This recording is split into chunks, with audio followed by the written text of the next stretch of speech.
Hello, I'm Ben Kagel, and my presentation is called Rhetoric versus Reality, Assessing the Nuclear Security Summits. So first I'd like to start off with my research question, which was, has the Nuclear Security Summit process been successful in advancing President Obama's goal of securing all nuclear materials within 4 years? I analyzed the rhetoric from the administration and from the academic community, which includes experts from the field, NGOs, think tanks, etc., and compare it to the results of the summits. And now I'll give you a brief summary of why I chose my topic. So this picture right here, as you can see, is of the Trinity test on July 16th, 1945. And this was the first test of a nuclear weapon. And so this is a picture of the actual explosion, which took place in the middle of a New Mexico desert in 1945, and it marked the beginning of the atomic age, which changed the world forever. President John F. Kennedy, like many others of his time, predicted that by the 1970s there would be about 15 to 25 states in the world with nuclear weapons. Obviously, from this list, he was wrong. 67 years after the Manhattan Project, only 9 countries in the world have proliferated. And here are the states and the years in which they acquired the bomb. Note that Israel has never officially confirmed the possession of nuclear weapons, but it's widely believed that they proliferated in 1979. Also, North Korea first tested a nuclear weapon in 2006, but has yet to conduct a successful test. So there are 4 main ways to reduce the threat caused by nuclear weapons: disarmament, arms control, non-proliferation, and nuclear security. And here are their brief explanations, and I'll say why I chose to study nuclear security over the other 3. So, disarmaments. So these are kind of my opinions briefly. Obviously, you can do a paper on each of these different subjects within themselves. So I just briefly explained why I chose nuclear security. So many leaders, including the president, have espoused the idea of a world without nuclear weapons. Reagan first suggested this at Reykjavik summit with Gorbachev in 1986. And the idea was considered way ahead of its time during the Cold War. However, while I do think it's a nice soundbite and it's good that presidents use this kind of rhetoric, I don't think it's very practical to achieve, nor do I believe it is the solution. You can never uninvent the nuclear weapon. Therefore, you can never guarantee that there would not be a reproliferation sometime in the future. You also have arms control, and we have been working with Russia since the fall of the Soviet Union on arms control. Most recently, the New START Treaty, which went into force February 11th, 2011, will reduce arsenals down to 1,550, which is a 30% cut from the last arms control treaty.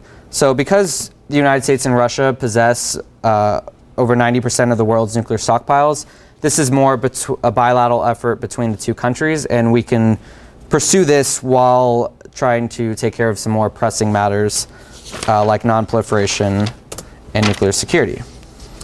So as I said before, only 9 states have proliferated since nuclear weapons were invented. And I attribute that mainly to the Nuclear Non-Proliferation Treaty, and I think many others hold that opinion as well, because it's been very effective in keeping others out of the nuclear club. And the media focuses almost exclusively on proliferation concerns in North Korea and Iran. But the fact is that nations can be deterred.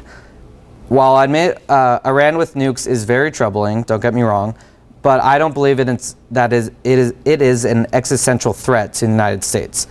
There remains an even graver threat to the U.S. national security, which I believe is nuclear terrorism.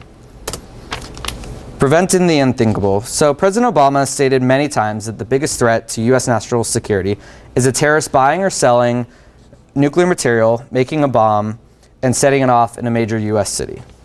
According to the International Atomic Energy Agency, between 1993 and 2011, there were over 2,000 documented cases of illegal trade or movement of radioactive or nuclear material. And this is one of those examples that was very recent. So it shows that this threat is very real and relevant to today. Al-Qaeda has stated many times that it is determined to acquire a nuclear weapon. And once nuclear material is obtained, mainly highly enriched uranium, it's very easy to make a bomb out of commercial products bought in stores. Therefore, the best way to prevent a nuclear terrorist attack is to secure all the nuclear material around the world. So this brings me to the main topic of my paper. President Obama, on April 5th, 2009, in his historic Prague speech, put nuclear security at the top of his agenda. And this is the main subject of my paper. His quote, seen here, is, "So today I'm announcing a new international effort to secure all vulnerable nuclear material around the world within 4 years." And basically, I break this quote down, provide my own interpretation, and use that as the basis for my research.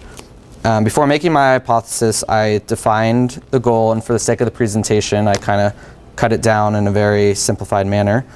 Basically, the new international effort he refers to is the summit process. You had Washington Summit in April of 2010. You had the Seoul Summit recently, March 2012, and the last summit will be in the Netherlands in 2014. Then he talks about securing nuclear material. That means highly enriched uranium, which is uranium-235, enriched to 90% or higher, is considered weapons grade. And you also separated plutonium.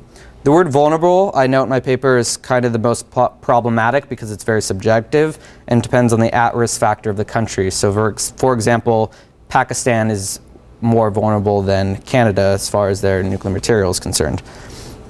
And Obama wishes to get every nation involved, whether you have nuclear material that's for civil use or otherwise. And his goal, he wants to be accomplished by mid-2014, roughly 4 years after the first summit. Competing rhetoric. So during my preliminary literature review, I came across a large disconnect between what the Obama administration was saying, which you have over here, and what the academic community was saying over there. And this kind of guided my research as I searched for why this disconnect existed. And this brought me to my hypothesis and theory. So after my lit review and reading the news following the summit, I formulated my hypothesis. Based on my interpretation of Obama's goal, I hypothesized that the summit process has been successful in advancing his goal. Many steps have been taken during both summits to eliminate, remove, or secure vulnerable nuclear materials, so I made the educated guess that the summit process must be working. However, as I began the bulk of my research, I kept in mind, are these successes verifiable? My methodology is I attended 4 events in DC that concern the summit process. 2 were conducted by officials in the administration and 2 by experts in the academic community. One was 4 policy experts at the National Press Club. Another was an off-the-record discussion with an official who had direct involvement in the summit process. And the other one was a dialogue at the Hudson Institute between Laura Holgate, who's Senior Director of WMD Terrorism and Threat Reduction at the National Security Council, and Han Shu-hee, a South Korean diplomat and spokesman for the Seoul Summit. And then the last one was a presentation at the Korea Economic Institute by Miles Pomper, who is a Senior Research Associate at the James Martin Center for Nonproliferation Studies. Also, in between attending these events, I was gathering statements online from administration officials and experts in the field. This brings me to my findings. Many experts in NGOs and think tanks criticize the summit process for lacking a vision that would create any sort of lasting verification or enforcement mechanisms. As of now, unless a country voluntarily allows the IAEA or another nation to come inspect its facilities, and some do, there's no way of knowing if the country has actually carried out the commitments it says it will.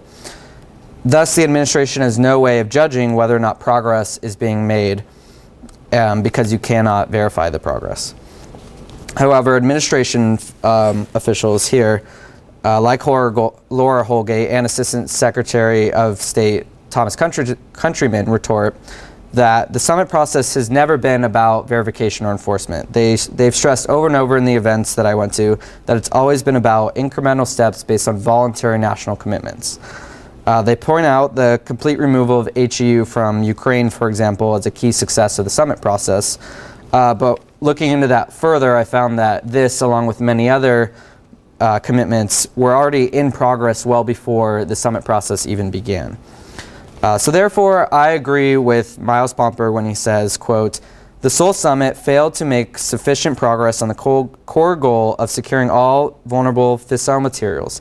Indeed, the administration would have no means of judging whether it was achieved. There are no minimum international legal standards for nuclear security, nor is there any requirement that a country's security be evaluated to ensure that it is meeting the standard."